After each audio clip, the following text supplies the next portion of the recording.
आई आज काय बनवतेस? चमचमीत असं बिना वाटणाचं हिरवं चिकन बनवते. एक नंबर आई, चालेल. हिरवं चिकन तर सर्वांनाच आवडतं. पण तुम्ही कधी बिना वाटणाचं हिरवं चिकन बनवलंत का? जर बनवलं नसेल तर ही रेसिपी तुमच्यासाठी. तर मी इथे जिरं, काली मिरी, दालचिनी आणि वेलची हे खडे मसाले घेतलेले आहेत आणि काही फोडणीसाठी साहित्य. इथे मी अर्धा किलो चिकन स्वच्छ धुवून घेतलेलं आहे. मगाशी जे खडे मसाले दाखवले होते ते भाजून मी इकडे घेतलेले आहेत. आता खलबत्त्याने आपण याची पावडर करून घेऊया. इकडे मस्त अशी पावडर तयार झालेली आहे.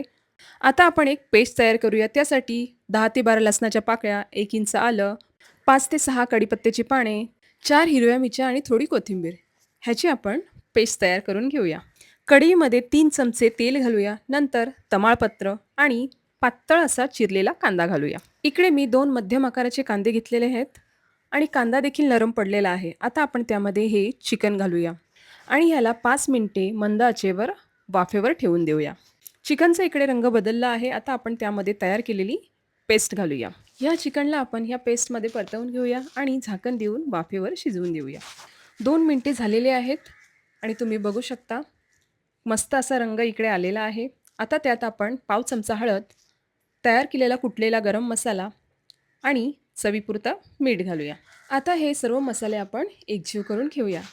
सर्व मसाले मिक्स करून झालेले आहेत. आता आपण त्यामध्ये गरम पाणी घालूया. साधारण अर्धा ग्लास गरम पाणी इथे मी घातलेलं आहे. आता झाकण देऊन आपण 10 ते 15 मिनिटे ह्याला शिजवून देऊया. तुम्ही इकडे बघू शकता चिकन मस्त असं शिजलं गेलेलं आहे आणि रंग तर एक नंबरच आलेला आहे. लहान मुलांना अशा पद्धतीने बनवलेलं चिकन खूपच आवडतं. कारण हे तिखट लागत नाही आणि चवीला अप्रतिम लागतं. पण तुम्हाला जर तिखट खायची सवय असेल, तर तुम्ही मिरचीचं प्रमाण वाढवू शकता. आता यात वरून थोडी कोथिंबीर घालूया, म्हणजे आपलं हिरवं चिकन तयार.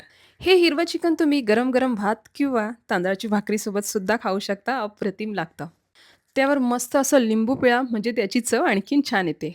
जर तुम्हाला ही हिरव्या चिकनची रेसिपी आवडली असेल, तर सबस्क्राईब करायला मात्र विसरू नका. अशाच नवीन रेसिपीसाठी पुन्हा भेटूया. धन्यवाद.